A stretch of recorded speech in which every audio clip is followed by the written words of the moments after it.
সাথে কথা বলতে এসেছি। খগেন অসুস্থ হওয়ার নাটক করে আমার থেকে পয়সা হাতিয়ে নেবার পরিকল্পনা করেছে। ওর সাথে রতন মিলে এই কাজ করেছে। কি বলছো গোপাল? খগেন অসুস্থ হওয়ার অভিনয় করেছে? খগেন যে মিথ্যে কথা বলেছে তার কি প্রমাণ আছে তোমার কাছে? অবিনাশ জেঠু, আমি নিজের চোখে আমার বাবাকে রতন কাকুর বাড়িতে বসে কথা বলতে দেখেছি, আর নিজের কানে সম্পূর্ণ পরিকল্পিত ঘটনাটা বাবার নিজের মুখে বলতে শুনেছি। খগেনের এত বড় আস্পর্ধা! ও আমাদের মিথ্যে বলে বিভ্রান্ত করছে এবং তোমার থেকে জালিয়াতি করে টাকা লুটবার পরিকল্পনা করছে। আমি খগেনের একটা ব্যবস্থা করেই ছাড়ব। খগেন, বাড়িতে আছো?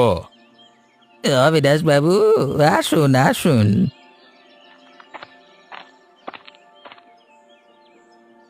তোমার শরীর কেমন?